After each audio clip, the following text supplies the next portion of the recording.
Le gouvernement de Theresa May a fait appel de la décision de la Haute Cour de justice devant la Cour suprême, et ce, afin de déterminer une fois pour toutes qui aura la prérogative d'enclencher le processus de sortie de l'Union européenne.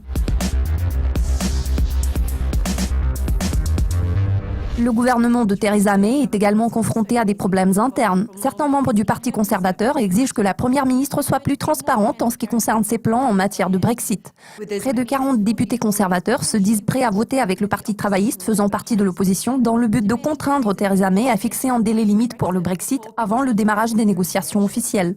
Selon une haute responsable du Parti conservateur de Theresa May, Anna Soubry, cette question sera débattue cette semaine à la Chambre basse du Parlement.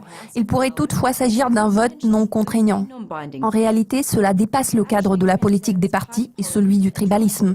Il est si important pour nous tous que notre pays fasse preuve d'unité. Cependant, le pays reste fortement divisé, a-t-elle déclaré.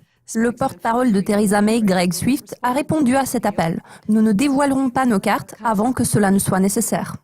La situation a pris un nouveau tournant après la décision de la Haute Cour de justice, selon laquelle la Première ministre ne pouvait pas enclencher la procédure de sortie conformément à l'article 50 du traité de Lisbonne, ni entamer les négociations sur le Brexit sans le vote du Parlement. Ce lundi, le gouvernement a pris la décision de lancer la procédure d'appel devant la Cour suprême dans l'espoir de contester la décision judiciaire qui pourrait faire échouer la stratégie de sortie prévue par le gouvernement. Le président de la Cour suprême a déclaré « Nous sommes conscients des émotions fortes que suscitent de nombreuses questions politiques générales associées au retrait du Royaume-Uni de l'Union européenne.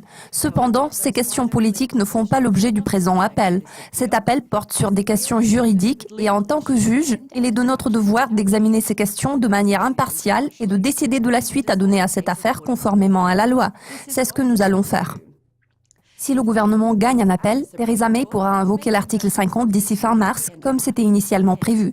Cependant, si le gouvernement perd son appel, cela pourrait entraîner un retard supplémentaire, voire bloquer le processus de sortie. Le Brexit a été le principal facteur d'influence pour la livre sterling cette année. La monnaie britannique a chuté à son plus bas sur 31 ans à 2 reprises depuis le référendum. Cela conclut la revue de presse dédiée à la procédure de Brexit. Restez avec nous, car l'équipe de Dukascopy TV vous tiendra au courant de tout ce qui se passe dans le monde de la finance.